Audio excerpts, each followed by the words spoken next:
In the shadowed corridors of America's antebellum South, not all scandals were written in court records or etched in the dusty pages of family ledgers. Some lived only in whispers, shrouded in fear, shame, and secrecy. Among the darkest of these tales is the story of a plantation owner whose pride, cruelty, an obsession with appearances drove him to an act so grotesque that it was buried under generations of silence. The tale of his obese daughter, the enslaved man he forced upon her, and the fate that followed, is one of tragedy and horror, an unsettling reminder of how unchecked power corrodes both heart and home. The Southern plantation system of the early 1800s thrived on illusion. To the outside world, planters embodied wealth, refinement, and family honor. Behind their grand facades, however, lurked a world where exploitation was routine and abuse was hidden under the guise of tradition. This particular plantation, nestled deep in the Georgian countryside, was no different. Its master was a man obsessed with lineage, appearances, and legacy. Every child was expected to represent strength, beauty, and prosperity. Yet his daughter, born into privilege, became the object of his scorn, not because of her character or spirit, but because of her size. From her earliest years, the young woman carried the weight of her father's disdain. In an era where women were groomed to be ornaments of beauty, a daughter who failed to meet those standards was often treated as a curse. Her obesity, which today might be viewed with compassion or understanding, was in her time a mark of failure and disgrace. Neighbors whispered, suitors avoided her, and her father's frustration boiled into cruelty. To him, she was not simply heavy, she was an embarrassment, a blemish on the dynasty he worked so hard to project. In the twisted logic of the plantation master, her body became something to be rid of, reshaped, or repurposed. Instead of nurturing her spirit or protecting her dignity, he sought to control her by reducing her to a grotesque bargain. In a decision both shocking and cruel, he placed her in the hands of one of his own slaves. This act was not born of love nor even misguided care. It was punishment, humiliation, and domination woven together. The enslaved man, powerless to refuse, found himself trapped in a horror he could not escape, forced to comply or face unthinkable consequences. The daughter, meanwhile, was shattered. Already burdened with loneliness, she now carried the weight of betrayal by the very man meant to guard her. In the silent rooms of the plantation, she became both victim and prisoner, used as a pawn in a game of power where she held no voice, no choice, no reprieve. Her suffering was twofold: the shame of being cast aside as less than human by her father, and the anguish of being subjected to acts she neither desired nor understood. What happened next would leave even the hardened hearts of the household shaken. The enslaved man, forced into the role of executioner of his master's will, bore scars of his own. To him, the daughter was not an enemy but another victim of the same cruel system that bound him in chains. Yet under the master's orders, their fates collided in ways that would leave the plantation haunted. What he did to her body, whether through force, ritual, or the desperate attempt to obey, was an act that left servants whispering for years afterward. Some spoke of screams in the night, others of a lifeless silence that followed. All agreed that something irreversible had been done. The tragedy did not end in one night. Its aftermath lingered, infecting every corner of the plantation. The father, instead of remorse, carried on as though nothing had occurred, his pride intact but his legacy poisoned. The enslaved man bore the weight of guilt and terror, forever marked by a crime he did not choose. And the daughter, broken in body and spirit, became a ghost long before her death, her presence more absence than life, her story too shameful to be spoken aloud. This tale, though buried, forces us to confront the darkest side of plantation life. It was not only the enslaved who suffered beneath the whip of cruelty, but also those within the master's own bloodline, crushed beneath his obsession with control and image. It reveals how patriarchy, power, and unchecked pride destroyed not just those in chains but those bound by blood. More than a scandal, it was a tragedy that blurred the lines between master and victim, between oppressor and oppressed. What remains today is not the grand plantation house or its wealth but the story, a grim parable of how one man's tyranny left ruin in his wake. In the end, the tale of the obese daughter and the enslaved man is less about her body and more about the body of a society built on cruelty, where even family ties could be weaponized and twisted beyond recognition. The Georgian countryside of the 1830s carried two faces. To the outside world, It was a vision of order and prosperity, sprawling fields of cotton swaying under the southern sun, grand white, pillared houses rising proudly from the land, and families that seemed to embody refinement and success. Behind this glittering surface, however, darker stories unfolded.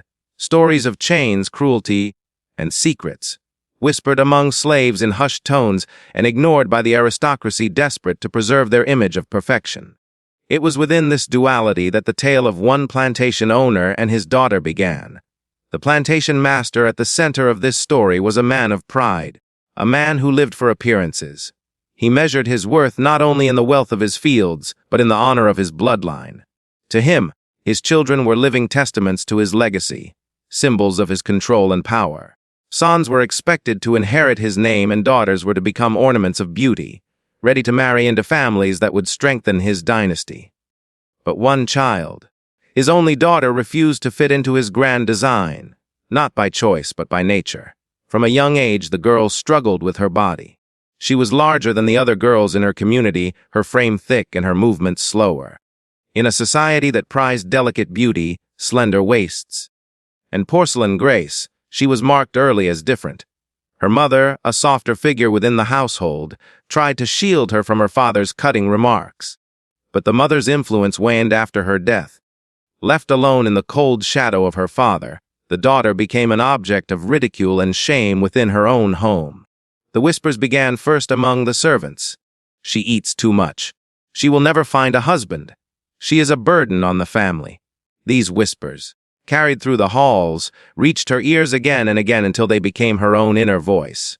Each insult etched itself into her spirit, and soon she avoided mirrors, shade away from gatherings, and spent her days hidden in the corners of the plantation house.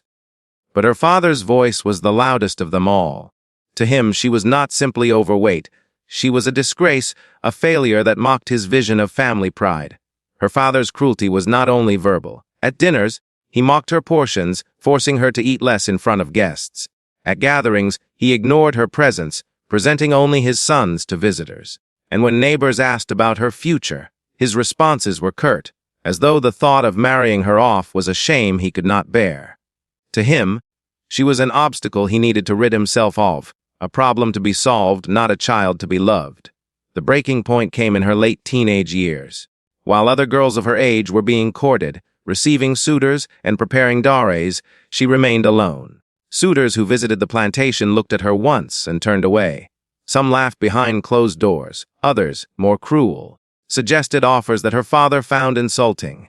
With each rejection, his anger grew, not toward the suitors, but toward his daughter. In his mind, she was robbing him of alliances, of marriages that could strengthen his family's position. It was then that his thoughts turned dark. He had long been a master of cruelty, a man who saw both slaves and family as possessions to be used. His daughter was no exception. To him, her body, unwanted by society, unfit for marriage, was nothing more than another tool to exert control, to break, to punish. His twisted logic told him that if no man of his class would take her, then she could be given to those beneath him, not as an act of love, but as an act of degradation. Among his slaves was a man known for his strength, a man who labored in the fields from dawn until dusk. He was not chosen for kindness or for character, but for his physicality, for the body that could be used as another weapon in the plantation master's arsenal of power. The slave had no choice. Refusal meant the whip, torture, or death. Compliance meant surviving another day, even if it meant being forced into acts that weighed heavier than chains. The day her father announced his decision, the air in the plantation house grew heavy. He spoke not to her as a father, but as a master handing down orders. "You will do as I say," he told her. His words were cold, unyielding. The daughter's face burned with shame, her body trembling at the realization of what was being demanded. She tried to protest, to plead, but her voice broke under the weight of his authority. The enslaved man, summoned into the house, stood silently, eyes lowered, trapped in a prison of obedience. For the daughter, that moment shattered the last fragments of her identity. She was no longer a daughter, no longer a person with dignity or choice. She was a vessel to be used, humiliated, and discarded. Her body, already the source of ridicule, was now condemned to a fate even crueler than loneliness. Servants who witnessed the beginning of this twisted arrangement spoke later in hushed tones. Some claimed she wept for days. Others said she wandered the plantation grounds at night, whispering to herself, unable to comprehend the betrayal. The enslaved man, too, carried visible scars. His once steady posture grew hunched, his eyes clouded with guilt and fear. He was not her enemy, but in her eyes, he became the unwilling instrument of her father's cruelty. What followed in that house was not just physical violation, but the complete erasure of humanity for both daughter and slave. The plantation walls, already heavy with secrets, now held screams that would never be acknowledged in the daylight. And in the midst of it all stood the master, untouched, unmoved, his pride intact while the lives beneath him crumbled. This was how it began, one act of cruelty, one decision born of pride and shame, setting into motion a tragedy that would leave its mark not only on the victims but on the very soil of the plantation itself. The daughter would never recover her dignity. The slave would never escape his guilt. And the father, blinded by his own obsession with control, would never see the ruin he had sown. The decision, once spoken aloud, was like a curse that poisoned every corner of the plantation. For the daughter, humiliation had always been a shadow, but now it became a weight too heavy to carry. For the enslaved man, it was a different kind of punishment, the knowledge that his body would become the master's tool of cruelty. And for the household that surrounded them, slaves, servants, even relatives, there was nothing but silence. Silence born of fear, silence born of knowing too well that those who spoke would pay dearly. The night it happened began quietly. The plantation house, with its white columns and sprawling verandas, looked as it always had. Dinner had been served earlier, though the daughter could not eat. She sat trembling, her fork untouched, her appetite drowned beneath waves of dread. Her father's eyes, hard and cold, watched her from across the table. When the meal ended, he dismissed the family and servants with the wave of a hand. Only she and the enslaved man were told to remain. The man stood near the doorway, his rough cotton shirt damp with the sweat of labor. His chest rose and fell with controlled breaths, but his eyes stayed fixed on the floorboards. He did not look at her. He could not. She meanwhile sat frozen, her fingers gripping the edge of the table until her knuckles whitened. She prayed that something would intervene, prayed that her father would change his mind. But prayers meant nothing in that house, where his word was law. "Take her," the father said coldly. No explanation, no hesitation, just an order, delivered in the same tone he might use to command a field hand to plow or a boy to fetch water. The daughter gasped, her body recoiling in horror. "Please, father," she begged, but her plea was met with silence.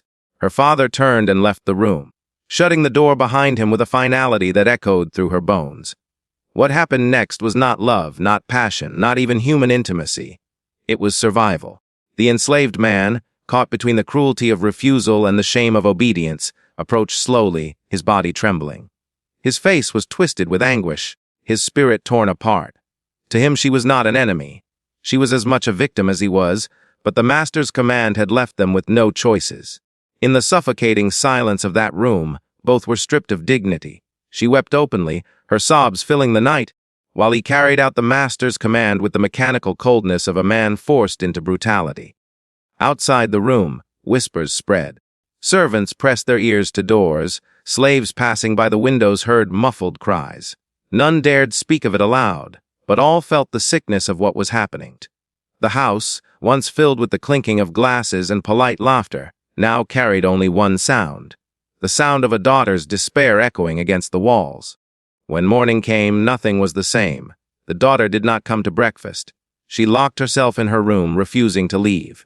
Her face, once pale with shame, was now hollow with despair. She did not meet the eyes of servants or family members. She drifted like a ghost through the halls, silent, broken. The enslaved man returned to the fields as though nothing had happened, but those who labored beside him noticed the difference. His shoulders were slumped, his eyes vacant. He moved like a man who carried more than cotton bales on his back.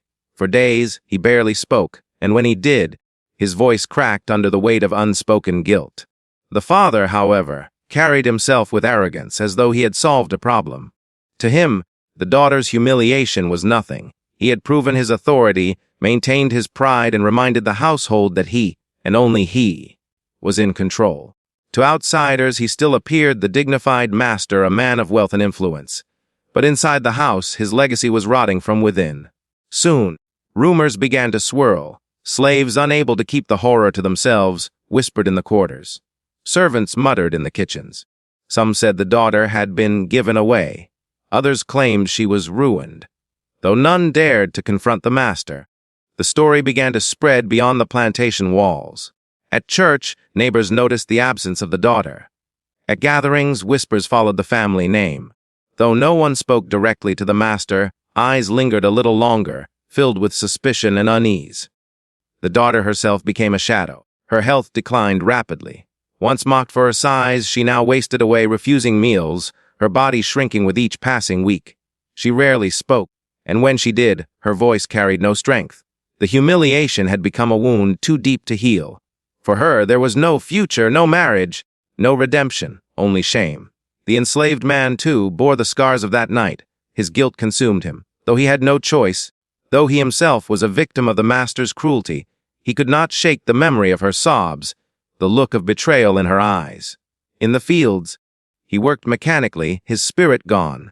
At night, he sat alone, staring into the fire, haunted by the knowledge that he had been forced into breaking another soul. For the rest of the plantation, the incident was a reminder of what power could do. The master's cruelty was boundless, and no one, not even his own daughter, was safe from it. Fear tightened its grip on every servant, every slave, every family member who lived under his roof. If he could do this to his own flesh and blood, what would he not do to them? And yet, beneath the silence, anger grew. The slaves whispered of rebellion. The servants dreamed of escape. Even some relatives began to wonder whether the master had finally crossed a line too far. But no one acted. Fear, once planted, took deep root. And so the household carried on, living under the weight of a secret too dark to name. The daughter would never recover her innocence. The enslaved man would never recover his peace. And the father, blinded by pride, would never see that in trying to erase his shame. He had instead written a scandal that would outlive them all. In the weeks that followed, the plantation seemed outwardly unchanged. Fields still buzzed with the rhythm of labor, wagons rolled across the dirt paths, and the plantation owner still rode his horse with pride. Yet, beneath that thin veil of routine, a storm brewed silently. It began as whispers, low, cautious murmurs among the enslaved, the servants, even the relatives who visited on occasion. The master thought he had buried the night's shame behind locked doors, but secrets on a plantation had a way of seeping through cracks like smoke from a fire. The enslaved man, forced into silence, carried the weight of guilt wherever he went. His body still labored in the fields, but his spirit dragged. His eyes often drifted toward the house, as though haunted by the memory of her sobs echoing within those walls. His fellow slaves noticed, though none asked directly. They saw the tremor in his hands, the way he avoided speaking of the master, the shame carved into his face. In hushed voices around the fire, they pieced together what must have happened. Some pitied him, knowing he had no choice. Others pitied her, the daughter who had become a casualty of her father's cruelty. But most of all, they felt a boiling rage. The daughter herself had retreated deeper into isolation. Once confined by her body, mocked by her own family for her size, she was now confined by something much darker, her father's decision. She avoided gatherings, church services, even walks in the garden. Her curtains remained drawn, her meals untouched. Those who glimpsed her in passing noticed how her figure, once the target of ridicule, was withering away. The humiliation had eaten her alive, turning her into a ghost within her own home. But it was not only inside the plantation walls that change was stirring. Charleston society was small, and the South thrived on gossip. It began innocently enough. A neighbor's servant overheard strange cries that night and told a friend. A relative visiting weeks later left with a vague sense that something was amiss in the household. In town, whispers grew. The master's daughter was ruined, some said. Others speculated that she had been given to one of the slaves, though no one dared say it outright in public. Such accusations were dangerous, but the very absurdity of them gave them life. The master, however, dismissed these whispers as mere jealousy. He was wealthy, powerful, a man who controlled not just land but people. To him, authority was his shield. He believed no rumor could tarnish his name. But those around him, his relatives, his peers, were not so sure. They watched closely. They noticed the absence of the daughter at social events, the strained looks of the servants, the hollow silence in the once lively halls of his estate. And though they said nothing, judgment simmered behind their polite smiles. Among the enslaved, the incident began to carry a different meaning. It was not just a tale of cruelty but of exposure. The master had revealed himself for what he truly was, inhuman, ruthless, and willing to sacrifice even his own blood for control. To the slaves, who had always known his cruelty in the fields, this act was a kind of confirmation, proof that the man's power had no bounds. And yet, it also planted something dangerous, the idea that his cruelty might one day turn against itself. At night, around the flickering light of the fire in the quarters, the story was retold in fragments. Some said the daughter screamed until her voice broke. Others claimed she never left her room again. A few even whispered that she had died already, and that her ghost now haunted the upper floor of the big house. In truth, she was alive, but her silence made the legend grow stronger. The enslaved people understood the power of stories, and this one spread like wildfire, fueling both fear and fury. For the enslaved man at the center of it, life became unbearable. He was marked, not by choice, but by circumstance. The others looked at him differently. Some pitied him, others resented him, believing he had crossed a line, even if forced.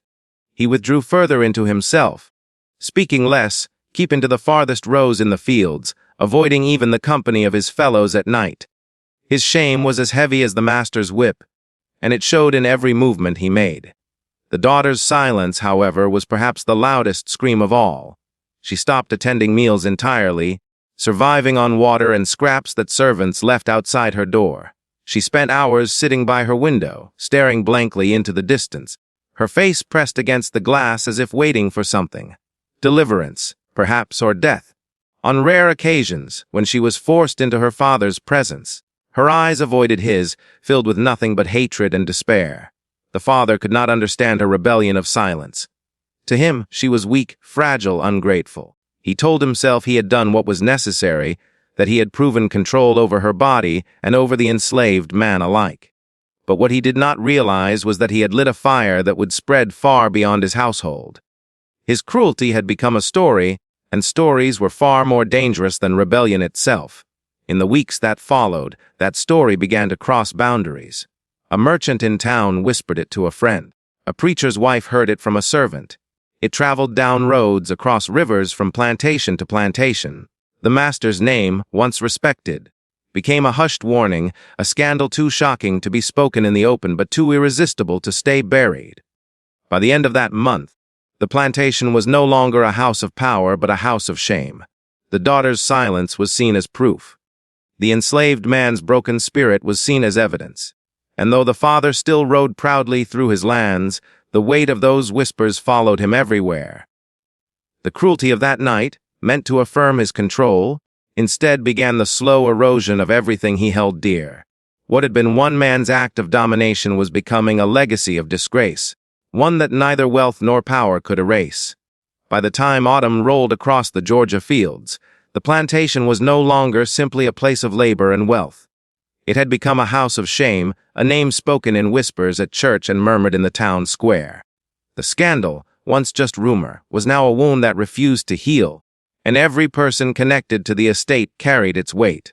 The daughter, frail and hollow, was the most visible evidence of what had happened. Her once plump figure had shriveled, her face sagged with exhaustion, her eyes rimmed red from endless nights of weeping. She rarely left her room, and when she did, her movements were slow, deliberate, and marked by a strange defiance. She would not speak to her father. She would not look at him. In her silence, she carved out her rebellion, one that hurt him more than any words could. The enslaved man, meanwhile, carried a torment of his own. He worked in the fields as he always had, but his body moved without spirit. The others avoided him, not out of cruelty, but out of the heavy knowledge of what he represented. He was no longer just another laborer in chains. He was the unwilling witness, the forced participant, the mark of the master's depravity. At night, when the quarters filled with murmurs and songs, he stayed apart, sitting in the shadows, haunted by memories of the cries that still rang in his ears. The master himself refused to acknowledge the change. To him, nothing had been done that could not be justified. He told himself his actions had been necessary, a punishment for a daughter who had defied him and a reminder to his slaves that even their bodies belonged to him. Yet, as he walked through the town, he could not ignore the way conversations fell silent when he passed, the way eyes lingered on him just a moment too long. Respect had shifted into suspicion. Pride had turned to mockery. And though he held his head high, his nights were restless, haunted not by guilt but by the growing fear of losing control. Within the household, the servants whispered openly now. In the kitchens, the maids gossiped as they prepared meals. In the stables, stable boys muttered as they cleaned tack. The daughter's silence and the enslaved man's brokenness had become proof of the whispers. Servants carried these tales outward, to friends and neighbors, until every corner of Charleston society seemed to buzz with scandal. The plantation was not just infamous, it was cursed. It was at church where the weight of judgment fell hardest. The family had long occupied the front pew, their wealth buying them both status and influence. But when they walked in now, the air shifted. Congregants glanced sideways, children hushed, and the preacher's voice faltered ever so slightly when it reached the master's name. The daughter, refusing to attend, became the most glaring absence. Her absence spoke louder than any sermon could. The scandal also began to fracture the plantation's fragile order. Among the enslaved, rage simmered dangerously. They had always lived under cruelty, but this was a new depth. If the master could desecrate his own blood, what would stop him from doing worse to them? Whispers of rebellion grew louder. Plans were sketched in the dark escape, resistance, even violence. Though fear still chained them, anger gave those whispers weight, and more than once, the master caught fragments of conversations he could not fully silence. In the daughter's chamber, life dwindled into a ritual of despair. She sat for hours by her window, staring out at the trees, her once bright voice reduced to murmurs only she could hear. Some claimed she had begun to speak to ghosts, that she called on the spirits of her ancestors to carry her away. Others said she was plotting something, though what no one knew.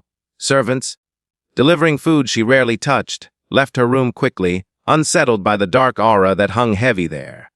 The enslaved man's suffering took a darker turn as well. One evening, a fellow field hand found him sitting by the edge of the swamp, staring into the black waters. His face was pale, his eyes hollow. He muttered that he wished the river would take him, that it would wash away the memory of what he had been forced to do. Only the urging of his companions pulled him back to the quarters that night, but the despair lingered, gnawing at him with each passing day. Meanwhile, the master's pride became his own undoing. He hosted gatherings, desperate to prove that nothing was wrong, that his household was still respectable. But the guests who came did not bring admiration. They brought curiosity, gossip, and veiled contempt. Women whispered behind their fans. Men smirked into their glasses of brandy. The master's attempts to project strength only deepened the humiliation. For every laugh he forced, another whisper spread. By winter, the plantation was suffocating under the weight of its own silence. No music, no laughter, no warmth. The daughter was a ghost. The enslaved man was a shell. The servants were restless. And the master was a man battling shadows he could not conquer. It was in this atmosphere that the daughter made her decision. One evening, she appeared in the parlor for the first time in months. She was thinner than ever, her skin pale, her eyes sunken but burning with a strange fire. She spoke not to her father, but to the room itself, declaring in a voice cracked but steady that she would no longer be a prisoner. Those who heard it said her words were like knives, slicing through the silence that had gripped the house. Her father shouted, enraged by her defiance, but she did not cower. For the first time in her life, she met his gaze and held it. And in that moment, those watching knew that something had shifted forever. The shame he had tried to bury had instead risen in her eyes, stronger than his whip, stronger than his wealth. The house of shame was no longer silent. It had found its voice, and it was hers. When the daughter raised her eyes and met her father's glare that winter night, it was as though the entire house shifted on its foundation. For months, silence had been her weapon, her refusal to speak a form of rebellion that gnawed at him slowly. But now she had given her silence a voice. Her words cut deeper than any scream, exposing not just her pain, but his corruption before the very walls of his estate. The servants who stood nearby froze in disbelief. They had never seen her defy him openly. For years she had lived under his thumb, mocked for her body, shamed for her very existence. Yet now, thinner and weaker than she had ever been, she looked at him not with fear, but with contempt. The enslaved man, too, though not present in the room, would later hear of her defiance, and when he did, it was like hearing a hymn of resistance, proof that even broken souls could still fight back. The master's rage was immediate and terrifying.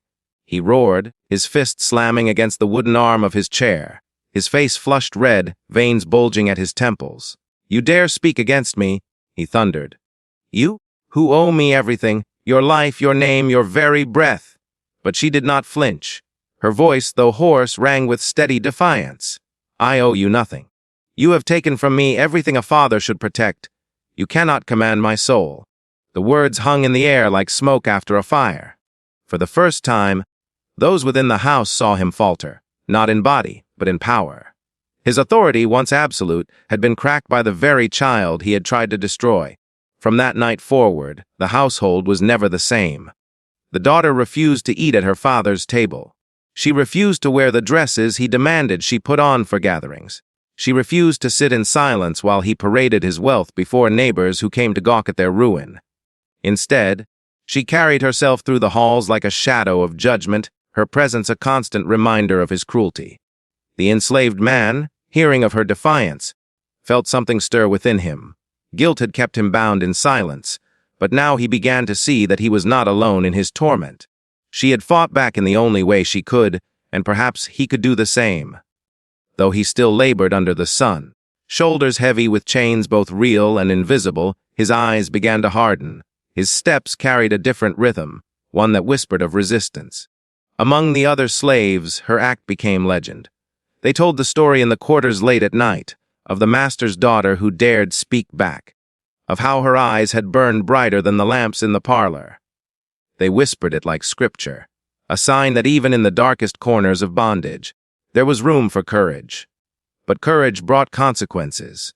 The master's fury, denied its target in his daughter, fell harder upon those he still controlled. Whippings became more frequent. Rations were cut shorter. Work stretched longer into the night. He struck out at them not only to remind them of his power, but to drown the echo of her words that haunted him still. Yet the harsher he became, the more restless they grew. Fear had always kept rebellion in check, but now fear was joined by fury, and fury was a dangerous seed. The daughter, meanwhile, grew frailer. Her health waned with each passing week, but her resolve only deepened. She was no longer the mocked obese daughter, hidden away in shame. She was the woman who had looked her father in the eye and refused him, even in her weakness. She carried herself with a strange dignity that unsettled everyone around her. Servants began to treat her with reverence. Slaves who glimpsed her from the fields whispered prayers for her. She had become, in their eyes, something almost holy, a martyr still living. The master, however, became increasingly paranoid. At night he paced the halls, a pistol at his side, convinced that whispers of revolt filled every shadow. He accused the servants of spying, the slaves of plotting, even his own kin of betrayal. His once proud estate, which had stood as a symbol of his wealth and authority, now felt like a fortress under siege, though the siege came not from outside armies, but from the rot within his own household. Neighbors, too, began to turn away. Where once his invitations were accepted eagerly, now fewer and fewer attended. Some excused themselves with polite lies about illness or travel, while others simply ignored him altogether. At church, the family's absence was no longer just his daughter's shame, it was his own. Eyes bore into him. Whispers trailed behind him, and though no one dared confront him outright, the judgment was palpable. Still, the greatest danger was not from society's whispers, but from the enslaved themselves. The daughter's defiance had lit a flame in the quarters. Plans of rebellion, once scattered and uncertain, began to take shape. Men whispered of smuggling weapons, of using the master's own arrogance against him. Women whispered of poisons hidden in the kitchens, of setting fire to the storehouses. Each night, the whispers grew louder, carried by the rhythm of drums, the flicker of fire, the unbreakable bond of suffering shared. The enslaved man at the heart of the scandal was torn between despair and resolve. He knew his part in the daughter's suffering could never be undone. But perhaps, he thought, it could be avenged. Perhaps the same cruelty that had broken them both could also be the spark that destroyed the man who held them in chains. One night, standing beneath the great oak that loomed over the quarters, he whispered a vow into the dark. No more silence. The plantation, once bound by the master's iron hand, was changing. The daughter's defiance had cracked the walls of fear. And though the master still walked proudly through his halls, still barked orders with thunder in his voice, his kingdom was crumbling beneath his feet. The house of shame was becoming a house of reckoning. The winter wind that swept across the plantation carried with it more than the chill of the season. It carried whispers, low, urgent voices in the dark, footsteps that lingered too long, glances exchanged that told of secrets never spoken aloud in daylight. The house of shame had become a tinderbox, and the flame of defiance, lit by the daughter's voice, was now beginning to spread. In the quarters, the enslaved huddled close around the fires at night, their faces half hidden in shadows. They spoke not only of the cruelty they endured, but of what could be done to end it. For years, rebellion had been a dangerous fantasy, a fleeting thought silenced by fear of the lash or the noose. But now, after the master had crossed the unthinkable line with his own daughter, the fantasy grew teeth. The thought became a plan. The enslaved man at the heart of it all sat silently through these gatherings at first. His guilt weighed heavy, and he felt unworthy of leading or even joining the whispers of revolt. But he listened. He heard the determination in the voices of the young men, their anger burning hotter than the fires. He heard the sorrow in the voices of the women, who spoke of children taken, of dignity stolen, of lives ground into the dust. And slowly, he began to see that his guilt could become something else, a weapon, sharpened not against himself, but against the master who had forced it upon him. The daughter, frail and fading, was unaware of the exact details of these meetings, but she could feel their energy in the air. Servants moved differently now, their eyes sharper, their silences louder. When she walked the halls, slaves glanced at her with a kind of reverence, as though she had become their silent ally. And in a way she had. Her act of defiance had not only humiliated her father, it had shown the enslaved that even under his roof, fear could be broken. The master, however, felt the change too. He did not know the details, but he sensed rebellion brewing. At night, he patrolled his house with a pistol at his side, pausing to listen for footsteps outside his window. In the fields, he barked orders louder than before, his whip snapping with more ferocity. He punished harshly for even the smallest mistakes, hoping to choke out the whispers before they became shouts. But each lash only deepened the slave's resolve. He also grew harsher with his daughter. Her defiance had humiliated him in front of his own household, and he could not forgive it.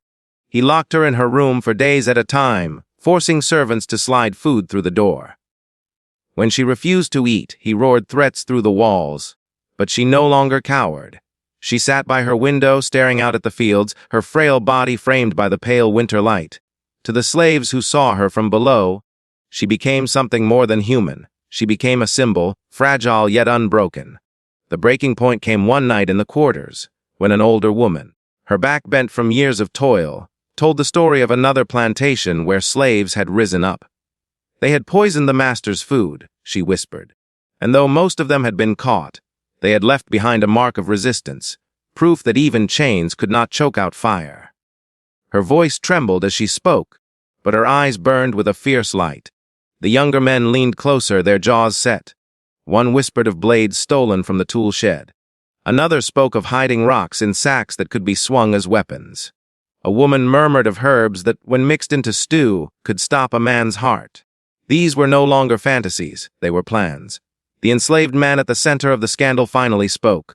His voice was low, but it carried the weight of his torment. "I have already been forced to break one soul," he said, eyes dark with pain. "I will not stand by and let him break us all. If rebellion comes, I will stand with you." A silence fell, heavy and electric. For the first time, the man who had carried the burden of shame had claimed his place among them, not as a victim alone, but as a fighter. The others nodded, their eyes meeting his in silent agreement. That night, beneath the cold stars, rebellion was no longer just whispered. It was promised. But promises carried danger. The master's paranoia grew sharper. He noticed the way slaves moved together, the way their glances lingered. He noticed tools missing, food disappearing faster than before. His suspicion turned to violence. One afternoon, he dragged a young boy from the fields and accused him of plotting escape. Before the others, he lashed him until his back bled raw, his screams echoing across the cotton rows. The slaves watched in silence, their anger burning so hot it threatened to consume them all. They did not speak out, but their silence was louder than any cry of defiance. Meanwhile, the daughter's health declined further. Her once round frame was now skeletal, her body wasting away under the weight of hunger and despair. But her spirit, strangely, grew brighter. In her rare moments of speech, she spoke softly to the servants who entered her room. She told them that her father's cruelty would not last forever, that the world itself would turn against men like him. Her words, though whispered, spread through the quarters like fire in dry grass. By the end of winter, the plantation was split in two, the master's crumbling authority on one side and the rising storm of resistance on the other. The daughter was a shadow of her former self, yet she had become the soul of rebellion. The enslaved man, once broken by shame, was now ready to fight, and the master, clinging to his pride and power, could not see that the very house he had built was preparing to devour him. The whispers of rebellion had become a song, and soon it would erupt into fire. The air on the plantation had grown thick with tension, as if the land itself knew what was coming. Winter had given way to a pale spring, and with the thaw came a dangerous energy. The fields bloomed, but so too did rage. The slaves worked as always, but their movements carried a different rhythm. Calculated, deliberate, as though each stroke of the hoe, each swing of the axe, was practice for something greater. The master, suspicious and restless, tightened his grip. He rose before dawn, stalked the fields with his pistol, and prowled the corridors of his house at night like a man haunted. Every creak of the floorboards set him on edge. Every murmur carried by the wind filled him with dread. He sensed rebellion, but he could not see it clearly, and that blindness was his greatest weakness. In the quarters, rebellion was no longer whispered, it was prepared.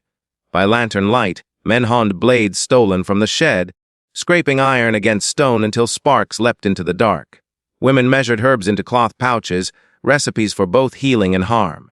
Even the children carried secrets in their eyes, running messages between cabins with the innocence only their small bodies could disguise. At the center of it all stood the enslaved man who had once been a broken figure of shame. Now he was a leader, though he had never asked to be one. The burden he carried had forged him into something harder, sharper. Each night he spoke with quiet determination, guiding the preparations with the steady hand of someone who had already endured the worst pain a man could bear. His resolve was not born of hope but of necessity. He knew that to live without resistance was no life at all. But the true spark came not from the quarters, but from the daughter locked within the house. Her body was frail, little more than bone wrapped in pale skin, but her spirit remained unbroken. When a servant slipped into her room to deliver bread, she pressed a folded scrap of cloth into the woman's hand. On it, written in shaky letters, were words meant not for comfort but for action. "Hay fears you. Use it." The note spread through the quarters like wildfire. For the first time, the slaves saw clearly that their master's power was built not on strength, but on fear, fear that was now his own. The daughter's words were simple, but they gave form to what everyone already felt the time had come to strike. The plan was set for the night of a storm. Thunder would cover their movements, rain would wash away their tracks, and lightning would light their path. Each person had a role, some to guard the quarters, some to distract the overseers, and some to confront the master directly. The enslaved man would lead the last group, his face carved in stone as he accepted the weight of what must be done. The storm came swiftly, as though summoned by the fury of the oppressed. The sky split with jagged bolts, and rain hammered the earth until it became a river of mud. In the master's house, candles flickered against the wind, casting shadows that seemed to mock him. He paced the hall with his pistol, unaware that the very walls around him had already turned against him. The first strike was small but deadly. In the kitchen, a bowl of stew laced with herbs sent the overseer to his knees, his eyes wide in shock before darkness claimed him.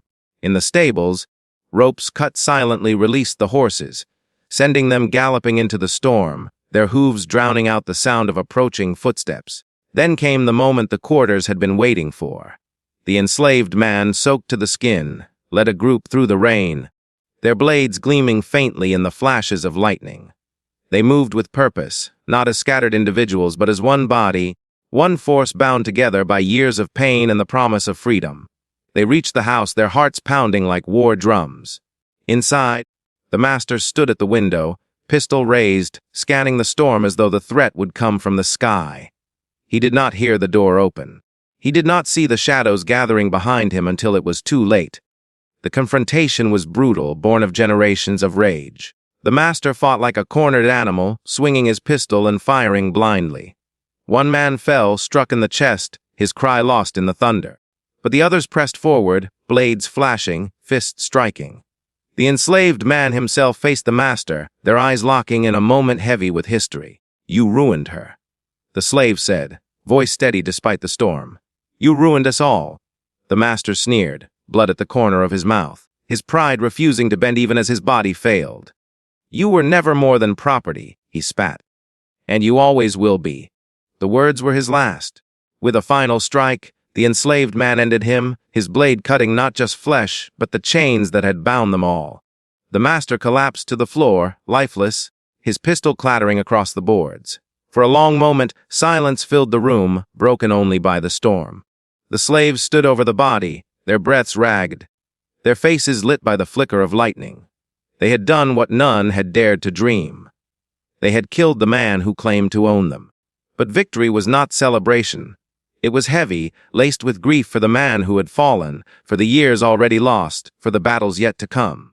They knew the outside world would not welcome their freedom. It would hunt them, punish them, try to chain them again. Yet in that moment, within those walls, they were free. Upstairs, the daughter heard the noise and smiled faintly. She knew, even without seeing, that her father's reign of terror was over. Though her body was failing, her spirit had lived to see justice. Her words had been the spark, and now the fire was burning. Outside, the storm raged on, cleansing the land with rain, washing away blood into the soil that had long been watered with sweat and tears. The slaves stepped into the night, no longer whispers in the dark but voices raised in defiance. The rebellion had begun. The master's body lay cold upon the wooden floor, his blood mixing with rainwater that had seeped through the open door. Outside, the storm raged on, thunder shaking the walls, lightning revealing faces wet with sweat, tears, and rain. For a moment, the slaves stood frozen, staring at the corpse of the man who had ruled them for years. It was as though time itself had stopped. Then, slowly, reality began to settle. A man bent down, lifted the pistol from the floor, and placed it in the hands of the leader. The weight of the weapon was heavy, not because of its iron, but because of what it symbolized. For the first time, the enslaved held power not stolen in secret, but taken openly, violently. The enslaved woman who had poisoned the overseer entered the room, her face pale but steady. "We must move," she whispered, "before the neighbors hear the noise." Her words cut through the stillness. They all knew what would come if the other plantations learned of the rebellion. Posses would be raised, hounds unleashed, blood spilled until every rebel was hunted down. To linger was to die. But there was one person they could not leave behind, the daughter. Upstairs, she lay in her bed, her body frail as parchment, but her eyes alive with something fierce. When the leader entered her room, drenched from the storm, she smiled faintly. "It's done," she whispered, more a statement than a question. He nodded. Her gaze turned toward the window, where lightning cast fleeting light across the fields. "Then go. Take them away from this place. My body is too weak, but yours is not. Don't let him win, not even in death." Her words cut deep. She was the master's blood, yet she had become their ally, their symbol of defiance. The slaves hesitated, torn between duty and survival. But she insisted, her voice shaking but resolute. "Leave me. I am already gone." With heavy hearts, they obeyed. The body of the master was dragged out into the storm and buried in the muck of the fields he once claimed as his own. No grave marker, no prayers, only the weight of the earth pressing him into silence. His dynasty ended not with grandeur, but with mud and rain. The quarters buzzed with urgency. Some gathered food. Others carried tools that could serve as weapons. Mothers wrapped their children in cloth, holding them close against the wind. The enslaved had become an army, not in uniforms but in spirit, bound together by shared rage and newfound freedom. As dawn broke, the storm faded, leaving the plantation drenched in silence. The smoke of extinguished candles rose from the master's house, its halls now a tomb of secrets. The slaves, once forced to bow their heads, now walked openly across the yard, their backs straight, their eyes lifted. Yet fear lingered, for freedom won in one night could be stolen in the next. By midday, a distant sound reached their ears, the clatter of hooves, the barking of dogs. Neighbors had heard the chaos, and now the outside world was coming. Panic rippled through the group, but the leader raised his hand, steadying them. "We knew this would come," he said. "We are not running. Not yet." They armed themselves with what they had, axes, knives, farm tools sharpened into weapons. The children were hidden in the deepest part of the woods, guarded by the elderly. The women stood alongside the men, their faces fierce, their hearts ready. When the riders arrived, they were met not with submission, but with defiance. The neighbors, planters armed with rifles and hounds, expected to find a broken household.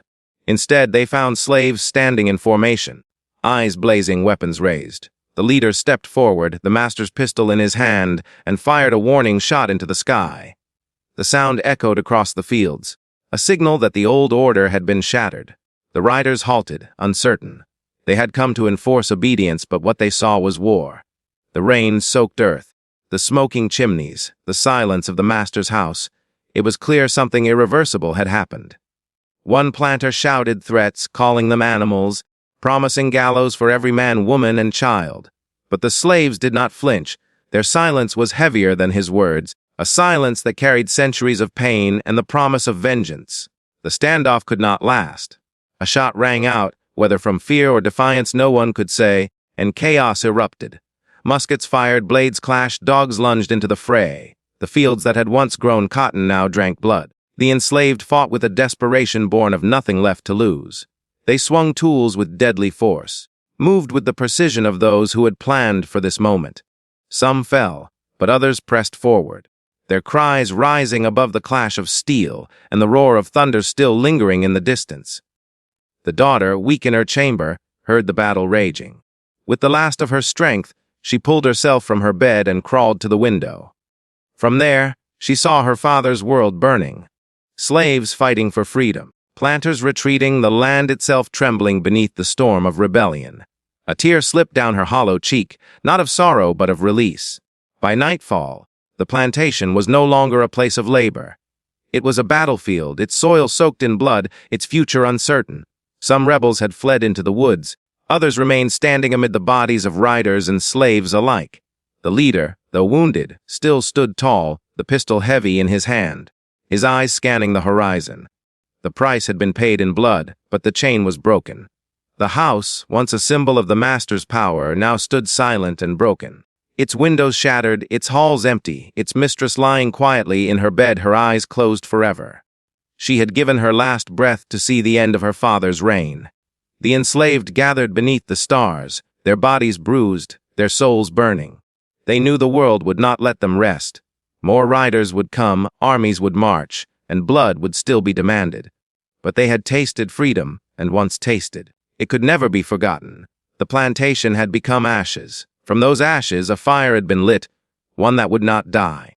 The plantation that once echoed with the master's orders now lay silent, broken like the man who once ruled it. The house stood blackened and hollow, its windows shattered, its doors hanging loose. Blood stained the soil where cotton had once grown, and the fields smelled of ash and death.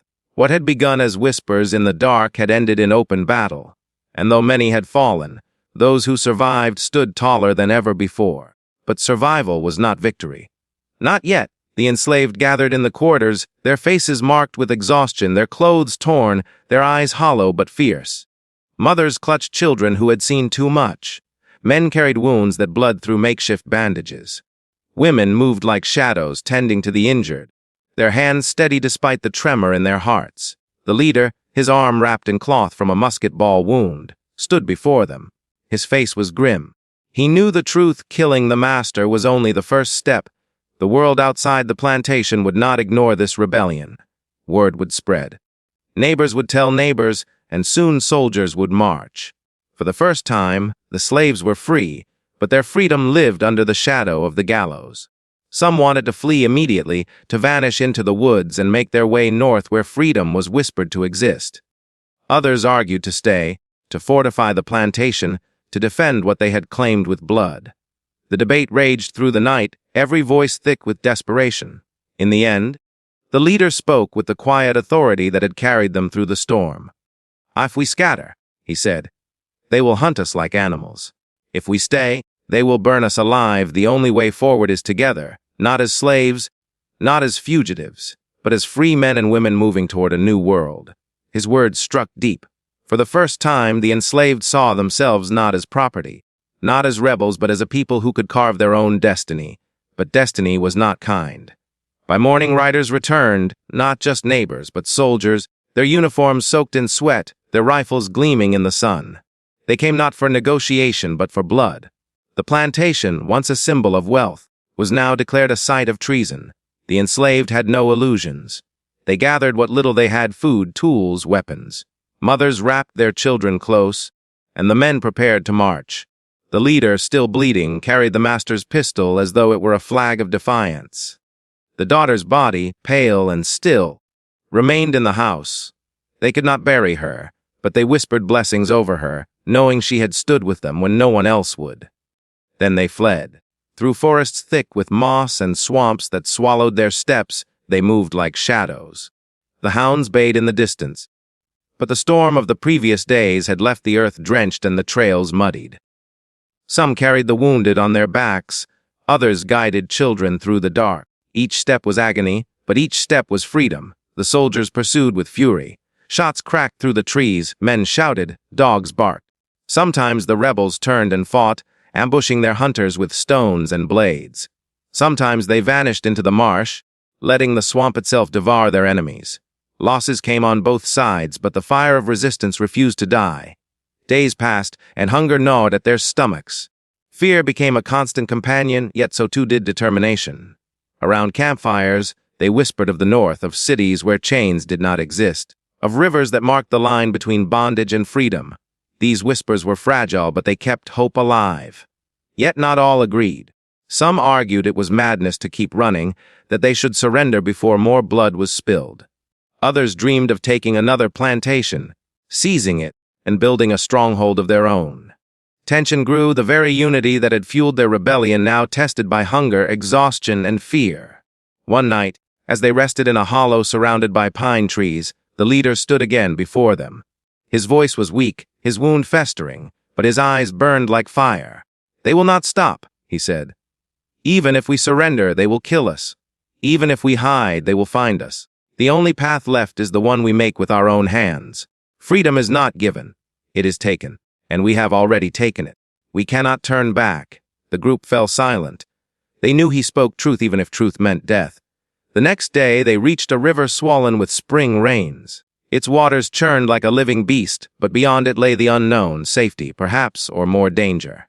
The soldiers were not far behind. Their horns echoed through the woods. The decision was forced upon them. Some crossed, clutching children and bundles above their heads, their bodies nearly swept away by the current. Others stayed behind to fight to buy time. The leader, too weak to swim, remained with the fighters, pistol in hand, blade at his side. As the first light of dawn broke across the river, the soldiers descended. Gunfire cracked, shouts filled the air, dogs lunged through the trees. The defenders fought with fury, each swing of a blade, each shot from the pistol buying precious moments for those crossing the river. The leader's last stand was fierce and unrelenting. He fell upon the soil, his body broken, but his sacrifice carried the others across. His final act was not of shame but of defiance. He had given his life not as property but as a free man. On the far bank, soaked and trembling, the survivors looked back one last time. Smoke rose through the trees, cries echoed in the distance, but the river stood between them and their past. Ahead lay uncertainty, danger, hunger, but also hope. They turned and walked into the wilderness, leaving behind the ashes of the plantation, the master buried in mud, the daughter who had given them courage, and the leader who had given them freedom. Chains had broken, but the cost was written in blood. The survivors who crossed the river did not look back again.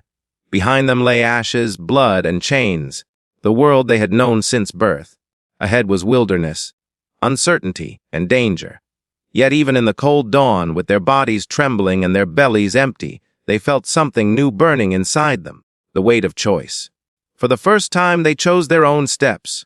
The forest embraced them like a dark cathedral, its branches high and endless. The ground was thick with roots and shadow, but it was not a prison. It was freedom. The children clung to their mothers, their wide eyes filled with fear, but also with a spark of wonder. The men carried what little they had salvaged, tools sharpened into weapons, scraps of food, and stories of the rebellion that had changed them forever. At night, they lit no fires for fear of being seen.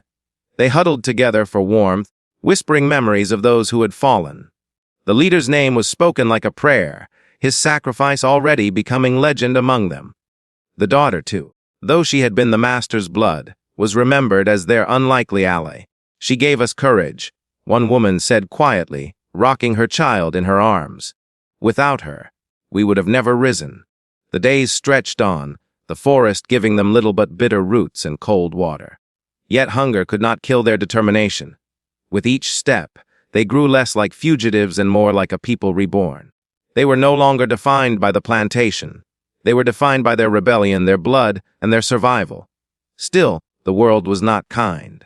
The soldiers continued to search. From far away, they heard horns and dogs, always chasing but never catching. Rumors spread among the group of safe havens, of stations where strangers would hide runaways, of rivers that marked the edge of slavery's reach, of cities where freedom was not a dream but a law. These whispers became their compass. One night, an older man, his back bent but his spirit unbroken, told the children a story by moonlight. He spoke of their people before chains, of ancestors who had walked free under a different sun. His words painted pictures of kings, queens, and warriors, of songs that had not been silenced by the whip. The children listened wide-eyed, their hunger momentarily forgotten.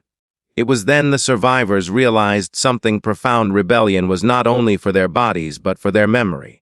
The master had tried to erase their humanity, but through story, song, and blood it lived on. Weeks passed before they found true shelter. A community of free blacks in the wilderness, men and women who had carved lives on the edge of danger, took them in. These people had heard whispers of the rebellion, carried by travelers and traders. To them, the survivors were not fugitives. They were proof that even the deepest chains could be broken.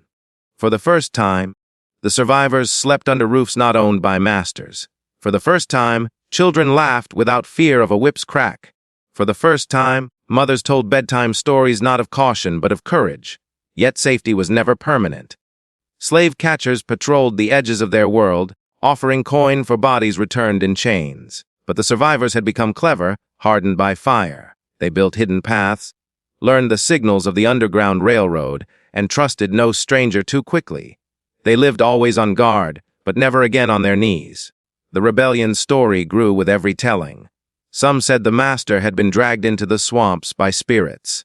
Others claimed the daughter had risen from her bed to strike him down herself. The truth mattered less than the power of the tale. Wherever it spread, it carried a message chains could break and masters could fall. Years later, children born free sat at their mothers' feet and listened to the story of the night the storm came, the night their fathers and mothers rose from slaves to rebels.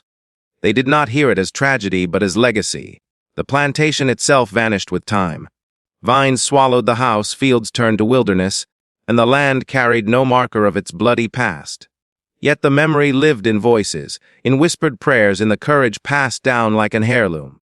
The master's name was forgotten, but the leader's sacrifice, the daughter's defiance, and the people's courage endured. Some of the survivors made it north, crossing into states where slavery's chains could not legally follow. Others stayed hidden in the wilderness, carving out free lives where the law did not reach. A few were captured, dragged back, but even their stories added fuel to the growing fire of resistance across the South. And in time, when the Great War between slavery and freedom finally came to the nation, the tale of that plantation rebellion was remembered. Soldiers whispered it in camps, abolitionists told it in parlors, and the enslaved carried it in their hearts as proof that they were not powerless. The daughter's name was never recorded in any book, nor was the leader's. To history, they became faceless. But among their people, their memory was eternal. She was remembered as the woman who defied her father's cruelty. He was remembered as the man who turned his shame into strength. Together, they were remembered as the spark that lit a fire. In the end, the plantation owner who gave his daughter to the slave had left behind nothing but ruin. His wealth turned to dust, his bloodline ended, his name erased. But the ones he thought he owned left behind a legacy. Their story became a seed, planted in soil watered with blood, growing into a tree of defiance that no whip could cut down. The children of those survivors grew up not as slaves, but as people who carried history in their bones. And every time they told the story of that night, they proved one truth above all, that chains can bind flesh, but they cannot bind fire the fire lived on.